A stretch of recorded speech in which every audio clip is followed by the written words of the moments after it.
Hello guys, welcome to green agriculture classes Ajmer. तो आज की क्लास में आप सभी का स्वागत है। तो गाइस क्लास को इंटरेस्टिंग बनाते हैं। आज अपन पढ़ेंगे दलहनी के क्रॉप है। तो गाइस वीडियो को देखने से पहले लाइक शेयर व चैनल को सब्सक्राइब जरूर कर लें। हम आपके लिए ऐसे इंटरेस्टिंग वीडियो रोज डालते रहते हैं इसी चैनल पे। तो चैनल को सब्सक्राइब करके बेल आइकन को दबा लें, जिससे कि आपको हर हमारी नई वीडियो का नोटिफिकेशन मिलता रहे।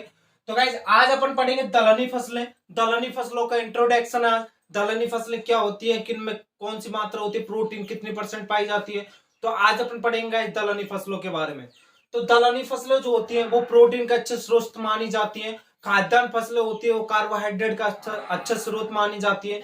तो अपन पॉइंट पॉइंट वाइज लिखते चलें, साथ के साथ ही अपने नोट्स कंप्लीट करते चलें। दलहनी फसलों को प्रोटीन का अच्छा स्रोत माना जाता है। तो पहला पॉइंट आता अपना दलहनी फसलों को दलहनी फसलों को प्रोटीन का अच्छा स्रोत माना जाता है। अच्छा स्रोत माना जाता है। दलहनी फसलों को प्रोटीन का अच्छा स्रोत माना जाता है। बात करते खाद्यान्न फसलों की। खाद्यान्न फसलों को कार्बोहाइड्रेट का अच्छा स्रोत माना जाता है।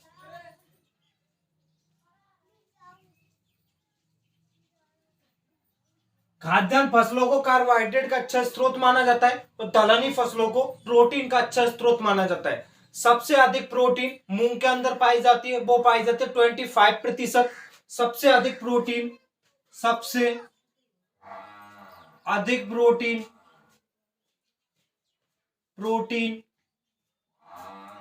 मूंग के अंदर पाई जाती है। मूंग में पाई जाती है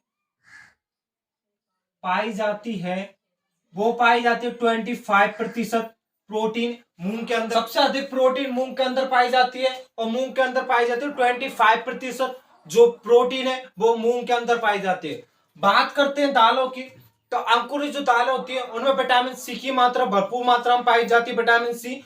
लेकिन उनको गर्म करने पर विटामिन सी का अपघटन हो जाता, मतलब विटामिन सी की मात्रा कम हो जाती है। गर्म करने पर विटामिन सी नष्ट हो जाती है। तो अंकुरित दालों में विटामिन सी की मात्रा पाई जाती है। सी की मात्रा पाई जाती है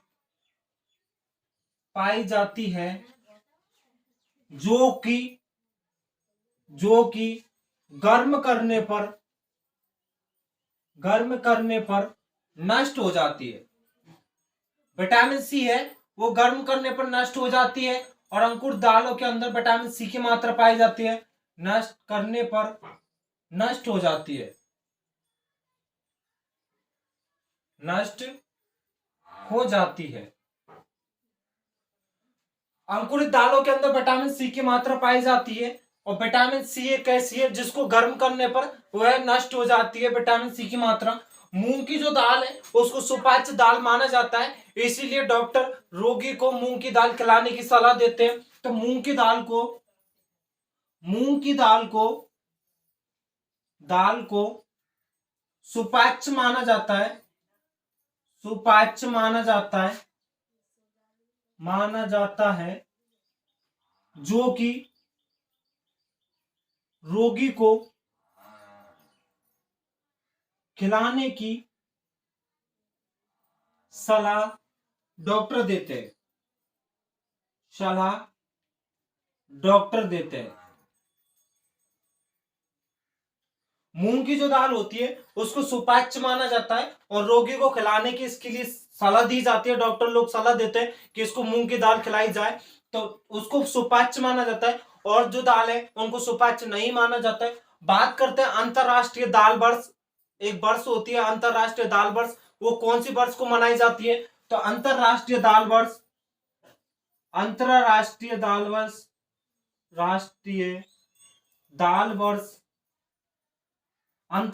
दाल वर्ष है वो है 2016। पॉइंट है और इसके बारे में देखेंगे और क्या क्या पॉइंट है। तो कुछ अपन सामान्य इंट्रोडक्शन पढ़ रहे हैं दलहनी फसलों का। इंट्रोडक्शन अपने को याद होना चाहिए कि सभी दालें प्रोटीन का अच्छा स्रोत होती है। खाद्यान्न फसलों की बात करें जो अपन ने पढ़ ली है, सभी खाद्यान्न फसल अपन पढ़ चुके हैं। तो खाद्यान्न फसलें वो कार्बोहाइड्रेट का अच्छा स्रोत मानी जाती है। और जो दालें जो होती हैं अंकुरित दालें, उनके अंदर विटामिन सी की मात्रा पाई जाती है, जिनको गर्म करने पर विटामिन सी नष्ट हो जाती है। और सबसे अधिक प्रोटीन मूंग के अंदर पाई जाती है, वो पाई जाती है 25%। ये चीज अपने को पता होना चाहिए। आगे और इसके पॉइंटों की बात करते हैं।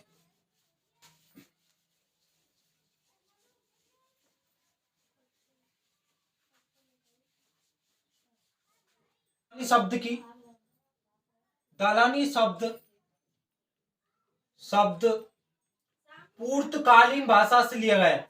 पूर्वकालीन का मतलब पुरानी भाषा से लिया गया है। पूर्वकालीन भाषा से लिया गया है। पूर्वकालीन भाषा से लिया गया है। दलहनी शब्द जो है वो पूर्वकालीन भाषा से लिया गया है। बात करते हैं लेग्यूम, इनको लेग्यूम क्रॉप भी बोला जाता है। लेग्यूम फसलें को होता है लेग्यूमिनेसी। तो लेग्यूम जो शब्द है वो लैटिन भाषा से लिया गया है। लेग्यूम शब्द है, लेग्यूम शब्द, लेग्यूम शब्द शब्द लैटिन भाषा से लिया गया है। लैटिन भाषा से लिया गया है, लिया गया है। लैटिन जो वर्ड है वो, सॉरी, लेग्यूम जो शब्द है वो लैटिन भाषा से लिया गया है। और जो दलहनी शब्द है वो पुर्तगालीन भाषा से लिया गया है। ये पॉइंट अपने को पता होना चाहिए क्योंकि एग्जाम के अंदर पूछते हैं लेग्यूम शब्द किस भाषा से संबंधित है, तो वो है किस भाषा से लिया गया है, वो लिया गया है लैटिन भाषा से। ये अपने को पता। दलहनी फसलों का, दलहनी फसलों का सर्वाधिक उत्पादन, सर्वाधिक उत्पादन उत्पादन भारत में एमपी मध्य प्रदेश में होता है। दलहनी फसलों का सर्वाधिक उत्पादन मध्य प्रदेश में होता है भारत के अंदर। और बात करते हैं सोयाबीन, सोयाबीन का सर्वाधिक उत्पादन मध्य प्रदेश के अंदर होता है, इसलिए मध्य प्रदेश को सोया राज्य के नाम से भी जाना जाता है। तो बात करते हैं सोयाबीन का, सोयाबीन का बीन का सब सर्वाधिक उत्पादन, सर्वाधिक उत्पादन उत्पादन एमपी में होता है, एमपी में होता है, होता है। इसीलिए इसलिए एमपी को, मध्य प्रदेश को, एमपी को सोया राज्य के नाम से जाना जाता है। सोया राज्य के नाम से जाना जाता है, नाम से जाना जाता है। तो बात करते हैं सोया राज्य के नाम से किसे जाना जाता है। सोया राज्य के नाम से मध्य प्रदेश को जाना जाता है। क्यों जाना जाता है? क्योंकि वहां सोयाबीन का सर्वाधिक उत्पादन होता है। इस वजह से उस क्षेत्र को, उस जो प्रदेश है मध्य प्रदेश, उसको सोया राज्य के नाम से जाना जाता है। यह सुपरवाइजर एग्जाम 2016 के अंदर क्वेश्चन पूछा गया और 2018 में भी क्वेश्चन आया कि सोया राज्य के नाम से किसे जाना जाता है। तो सोया राज्य के नाम से मध्य प्रदेश को जाना जाता है। यह अपने को पता होना चाहिए क्योंकि इंपॉर्टेंट है। तो यहाँ जो भी पॉइंट है ये सब अपने को पता होना चाहिए कि क्या पॉइंट है क्या नहीं है। तो ये पॉइंटों के बारे में अपने को पता होना चाहिए क्योंकि अपन आज पल्स क्रॉप का इंट्रोडक्शन पढ़ रहे हैं। मतलब कि पल्स क्रॉप की सामान्य जानकारी जो रेगुलर सिमिलर है तो वो सभी अपन यहाँ कंप्लीट कर रहे हैं। आज आज की क्लास में अपन इंट्रोडक्शन पढ़ रहे हैं पल्स क्रॉप का, दलहनी फसलों का इंट्रोडक्शन। तो ये अपने को पता होना चाहिए। दलहनी फसलों का कटाई सूचकांक, कटाई सूचकांक सबसे कम माना जाता है दलहनी फसलों का और सबसे कम होता है अरहर का। अरहर का होता है 19%। दलहनी फसलों का, दलहनी फसलों का कटाई सूचकांक, कटाई सूचकांक सूचकांक सबसे कम होता है, सबसे कम होता है। और अरहर का, अरहर का कटाई सूचकांक, सूचकांक वो होता है 19%। यह अपने को पता होना चाहिए। दलहनी फसलों का कटाई सूचकांक सबसे कम होता है और सबसे कम होता है अरहर का 19% कटाई सूचकांक माना जाता है अरहर का। ये चीजें कुछ सामान्य जानकारी थी। अब पढ़ते दलहनी फसलें। दलहनी फसलें दो होती है, एक होती है रबी क्रॉप्स, एक होती है खरीफ क्रॉप। तो देखते हैं रबी के अंदर कौन कौन सी आती है और खरीफ के अंदर कौन कौन सी आती है। तो अभी अपन देखते हैं। तो बात करते हैं दलहनी फसलों की। तो दलहनी फसलें दो होती हैं, एक होती है रबी दलहनी फसलें, एक होती है खरीफ की दलहनी फसलें। तो दलहनी फसलें दो होती हैं, एक होती है रबी की दलहनी फसलें और एक होती है वो होती है खरीफ की दलहनी फसलें। तो रबी के अंदर कौन कौन सी दलहनी फसलें आती है और खरीफ के अंदर कौन कौन सी दलहनी फसलें आती है वो अपन। तो रबी के अंदर जो दलहनी फसलें आती है वो आती है चना, मटर, मसूर और राजमा। चना, मटर, मसूर, राजमा, ये जो दलहनी फसलें ये रबी की दलहनी फसलें। बात करते खरीफ की दलहनी फसलों की। तो खरीफ के अंदर आती है मूंग, मोठ, उड़द, सोयाबीन, मूंग, मोठ, उड़द, सोयाबीन, चवला। तो खरीफ की दलहनी फसलें मूंग, मोठ, उड़द, सोयाबीन और चवला। ये चीज अपने को पता होना चाहिए कि मूंग, मोठ, सोयाबीन, उड़द, चवला, ये जो दलहनी फसलें ये खरीफ की दलहनी फसलें। और चना, मटर, मसूर, राजमा, ये जो फसलें ये रबी की दलहनी फसलें। ये अपने को पता होना चाहिए। अब बात करते हैं बात करते हैं कि अंकुरन की। अंकुरन कैसे पाया जाता है। तो सभी रबी वाली दलहनी फसलों के अंदर अंकुरन हाइपोजियल पाया जाता है। अपवाद होता है राजमा। राजमा के अंदर एपीजियल अंकुरन पाया जाता है और सभी खरीफ की दलहनी फसलों के अंदर एपीजियल अंकुरन पाया जाता है। अपवाद होता है चवला। चवला के अंदर हाइपोजियल अंकुरन पाया जाता है। तो यहां लिख लो सभी रबी दलहनी फसलों का फसलों में हाइपोजियल अंकुरन पाया जाता है।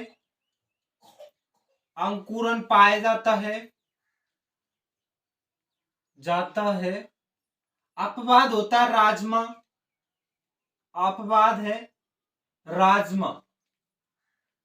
राजमा के अंदर जो अंकुरन पाया जाता है वो पाया जाता है एपीजियल अंकुरन। और जो बात करते खरीफ की, सभी खरीफ की दलहनी फसलों का सभी खरीफ वाली फसलों में एपीजियल अंकुरन पाया जाता है।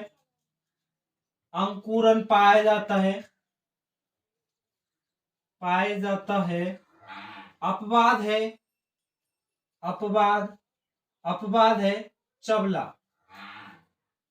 चवला के अंदर हाइपोजियल अंकुरन पाया जाता है। हाइपोजियल अंकुरन। तो बात करते हैं सभी जो रबी की दलहनी फसलें उनके अंदर हाइपोजियल अंकुरन पाया जाता है। अपवाद होता है राजमा के अंदर एपीजियल अंकुरन पाया जाता है और सभी खरीफ की दलहनी फसलों के अंदर एपीजियल अंकुरन पाया जाता है। अपवाद है चवला के अंदर हाइपोजियल अंकुरन पाया जाता है। अब ये होता क्या है, हाइपोजियल क्या है और एपीजियल क्या है। हाइपोजियल का मतलब है जब बीज अंकुरित होगा तो पहले पत्ती का निर्माण होता है, सीधा तने द्वारा पत्ती का निर्माण होना हाइपोजियल अंकुरन कहलाता है। लेकिन एपीजियल क्या होता है, एपीजियल के अंदर बीज चोल बाहर आते हैं। आपने देखा होगा कई बार, आप अगर ग्रामीण क्षेत्र से तो आपने देखा होगा जब खेजड़ी या अपन बोलते छौकर की जब पत्ती निकलती है बीज से तो उसका बीज चोल बाहर आता है, मतलब कि पत्ती के ऊपर बीज चोल रहता है, उसे बोलते हैं अपन एपीजियल अंकुरन। और डायरेक्ट पत्ती निकलती है उसे बोलते हैं हाइपोजियल अंकुरन, मतलब कि बीज चोल का बाहर निकलना वो होता है एपीजियल अंकुरन, और सीधा पत्ती का बाहर निकलना वो होता है हाइपोजियल अंकुरन। ये अपने को पता होना चाहिए। तो यहां अपने को क्या अपवाद ध्यान रखना है। अपवाद क्या है? अपवाद है राजमा, और इधर अपवाद है चवला। ये चीज अपने को पता होना चाहिए। अब बात करते हैं गुणसूत्रों की। तो रबी क्रॉप, रबी दलहनी फसलों के जो गुणसूत्रों की संख्या होती है वो होती है 2n बराबर 14। अपवाद होता है चना, चना के अंदर 2n बराबर 16 होती है। बात करते हैं गुणसूत्रों की। गुणसूत्रों की संख्या, गुणसूत्र, तो गुणसूत्र होते 2n बराबर 14। अपवाद है, अपवाद, अपवाद है काबुली चना, काबुली चना। काबुली चना के अंदर जो गुणसूत्रों की संख्या होती है वो होती है 16। तो ये अपने को ध्यान रखना है। रबी की दलहनी फसलों के अंदर गुणसूत्रों की संख्या 14 होती है। अपवाद होता है काबुली चना, काबुली चना के अंदर गुणसूत्रों की संख्या 2n बराबर 16 होती है। बात करते हैं खरीफ की दलहनी फसलों की गुणसूत्रों की संख्या। गुणसूत्र, गुणसूत्रों की संख्या होती है 2n बराबर 22। बात करते हैं खरीफ की दलहनी फसलों की गुणसूत्रों की संख्या होती है 22। अपवाद होता है कुल्थी, कुल्थी के अंदर 2n बराबर होते हैं 24। ये चीज ध्यान रखना। अपवाद है, अपवाद, अपवाद है कुल्थी, कुल्थी भी एक दलहनी फसल है, और कुल्थी के अंदर 2n बराबर होते हैं 24। ये अपने को पता होना चाहिए। अपन यहाँ क्लियर करते चल रहे हैं, सिमिलर चल रहे हैं खरीफ वाली फसलों के और रबी वाली फसलों के। अपन पढ़ रहे हैं दलहनी फसलों के। तो रबी वाली दलहनी फसलों के अंदर गुणसूत्रों की संख्या 2n बराबर 14 होती है। अब बात होता है चना, काबुली चना, काबुली चना के अंदर 2n बराबर 16 होती है। ये अपने को पता होना चाहिए। ये क्लियर हो गया अपना रबी की फसलों का।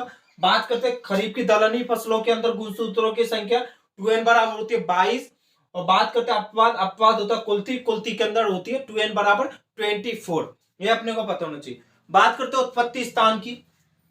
अगला पॉइंट आता है उत्पत्ति स्थान।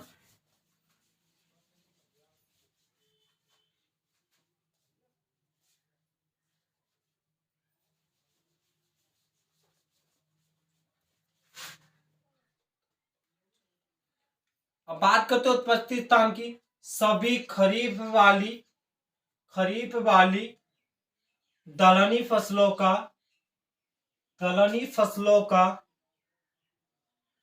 का उत्पत्ति स्थान, उत्पत्ति स्थान भारत होता है,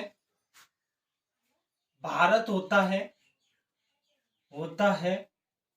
अपवाद है, अपवाद है चबला, चबले का उत्पत्ति स्थान है वो है अफ्रीका।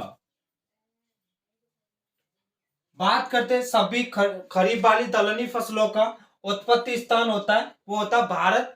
बात अपवाद है चबला, चबला का उत्पत्ति स्थान होता है अफ्रीका। ये अपने को पता होना चाहिए।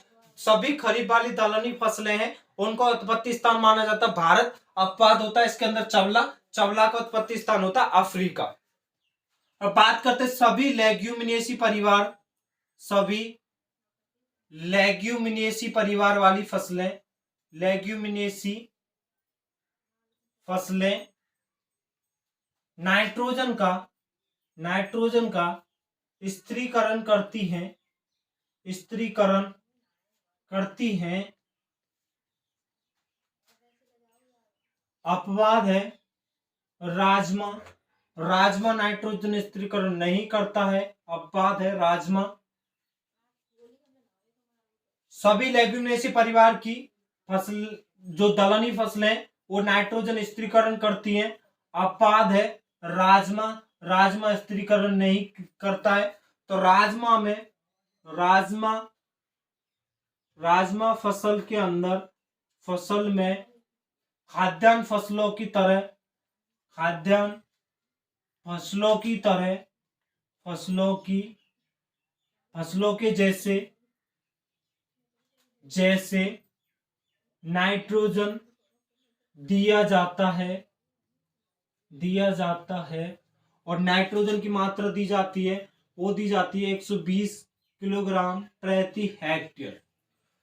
राजमा के अंदर खाद्यान्न फसलों की जैसे नाइट्रोजन दिया जाता है और राजमा के अंदर 1 हेक्टेयर के लिए 120 किलोग्राम नाइट्रोजन दी जाती है। सभी लेग्यूमिनेसी परिवार वाली फसलें नाइट्रोजन का स्थिरीकरण करती हैं। अब बात होता है राजमा। राजमा नाइट्रोजन का स्थिरीकरण नहीं करता है और नाइट्रोजन राजमा के अंदर नाइट्रोजन की मात्रा दी जाती है और मात्रा दी जाती है वो दी जाती है 120 किलोग्राम प्रति हेक्टेयर के हिसाब से राजमा में नाइट्रोजन की मात्रा दी जाती है। अब सर्वाधिक नाइट्रोजन स्थिरीकरण करता है वो करता है रिचका। कितना करता है वो करता है 194 किलोग्राम प्रति हेक्टेयर की दर से रिचका नाइट्रोजन स्थिरीकरण करता है। तो वो भी अपन यहाँ पॉइंट लिख लेते हैं। दलहनी फसल लेग्यूमिनेसी परिवार में सबसे अधिक नाइट्रोजन स्थिरीकरण करता है वो करता है रिचका। सर्वाधिक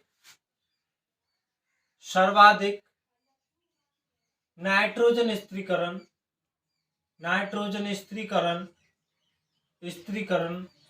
रिच के द्वारा किया जाता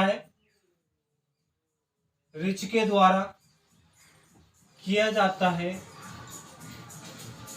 और वो किया जाता है 194 किलोग्राम प्रति हेक्टेयर।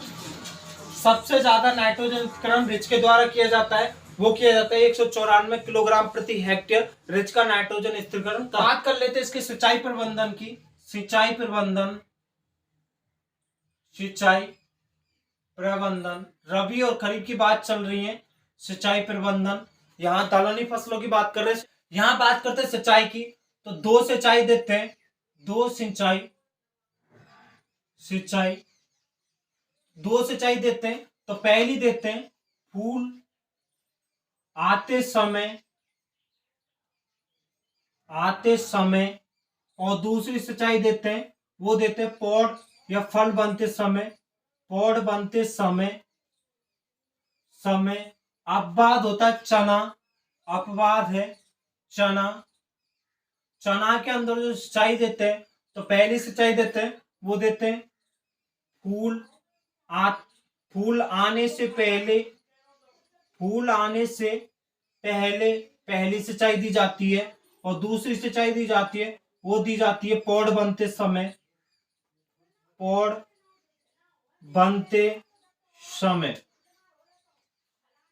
सिंचाई प्रबंधन की बात करते हैं तो दो सिंचाई दी जाती है। पहली सिंचाई दी जाती है फूल आते समय। सभी की बात करें सभी दलहनी फसलों में पहली सिंचाई फूल आते समय दी जाती है। दूसरी सिंचाई दी जाती है वो दी जाती है पौध बनते समय। और अब बात होता है चने के अंदर जो पहली सिंचाई देते हैं वो फूल आने से पहले देते हैं क्योंकि फूल आते समय सिंचाई देंगे तो फूल झड़ जाएगा तो फल नहीं बनेगा तो इस वजह से उपज कम होगी। तो इस वजह से जो चने के अंदर जो पहली सिंचाई देते हैं वो देते फूल आने से पहले। दूसरी सिंचाई देते वो देते पौध बनते समय। ये हो गया अपना सिंचाई। अब बात कर लेते हैं इसके खरपतवार प्रबंधन की। खरपतवार प्रबंधन क्या है, खरपतवार कैसे दिए जाते हैं, कौन कौन से खरपतवार नाशी का उपयोग किया जाता है, कौन कौन से खरपतवार नाशी हैं जिनका उपयोग अपन दलहनी फसलों में करते हैं। तो बात करते हैं खरपतवार प्रबंधन। तो खरपतवार 3 प्रकार से दिए जाते हैं। एक दिया जाता है पीपीआई,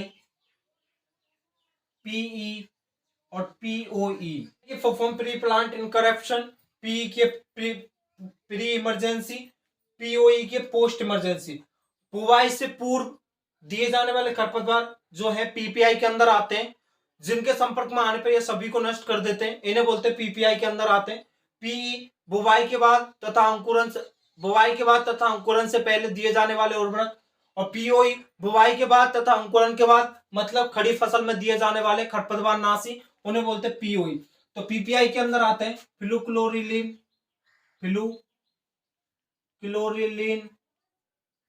या ट्राइफ्लोरिलीन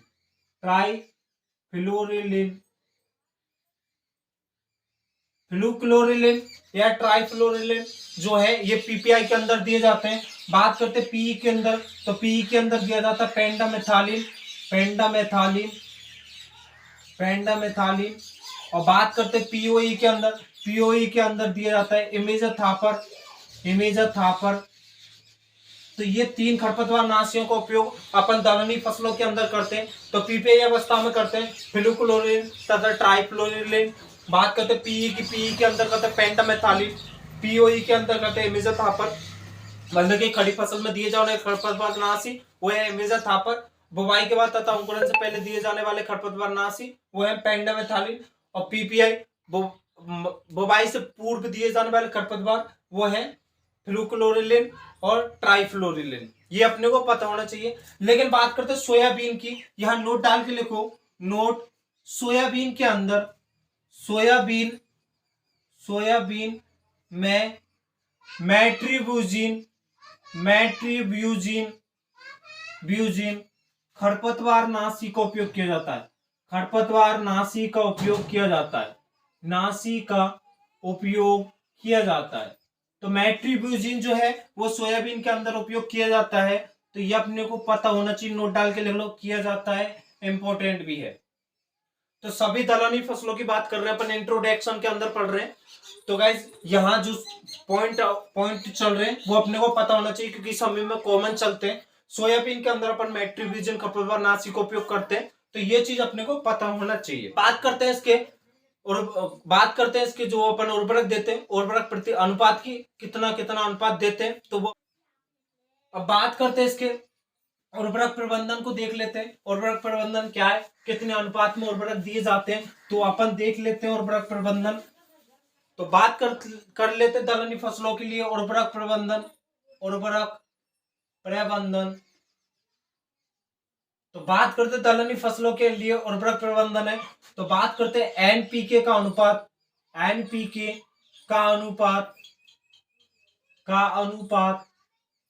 तो एनपीके का अनुपात रखा जाता है, वो रखा जाता है 1:2:1। एनपीके का अनुपात रखा जाता है, वो रखा जाता है 1:2:1। और यह दिया जाता है स्टार्टर डोज अवस्था में यह दिया जाता है। स्टार्टर डोज क्या है? स्टार्टर डोज है बुवाई से पूर्व दिए जाने वाले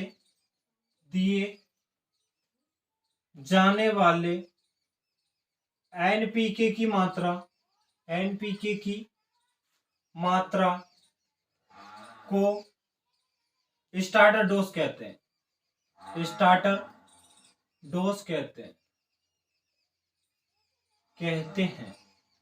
स्टार्टर डोज क्या है? बुवाई से पूर्व दिए जाने वाले एनपीके की मात्रा को स्टार्टर डोज के नाम से जाना जाता है। ये अपने को पता होना चाहिए। अब बात कर लेते हैं इसके अंदर फास्फोरस की मात्रा क्यों अधिक देते हैं।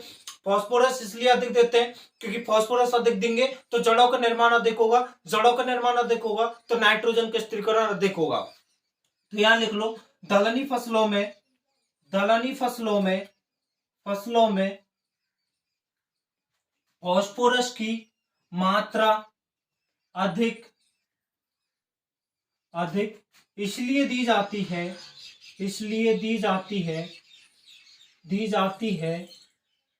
कि उन फसलों में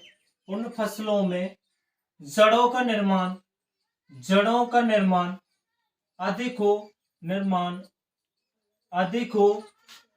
अधिक हो। तो फास्फोरस की मात्रा क्यों देते हैं अधिक? क्योंकि उसके अंदर जड़ों की मात्रा अधिक होगी। तो वह नाइट्रोजन स्थिरीकरण अधिक करेगा, और नाइट्रोजन स्थिरीकरण अधिक करेगा तो फसल उत्पादन भी अधिक होगा। ये अपने को पता होना चाहिए। अब बात करते हैं खरीफ की फसलें, उनके लिए अपन बात कर लेते हैं अब बात कर लेते हैं सभी खरीफ की फसलें हैं वो C3 पादप होती हैं और एसडीपी होती हैं। एसडीपी पौधा है। एसडीपी का मतलब शॉर्ट डे प्लांट, मतलब उनको कम ताप की आवश्यकता होती है। तो सभी खरीफ की फसलों का खरीफ वाली दलहनी फसलें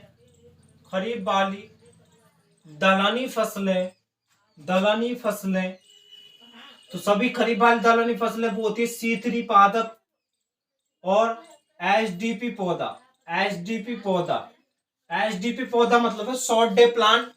और बात करते हैं एलडीपी होता है लॉन्ग डे प्लांट। तो बात कर लेते हैं सभी रबी वाली दलहनी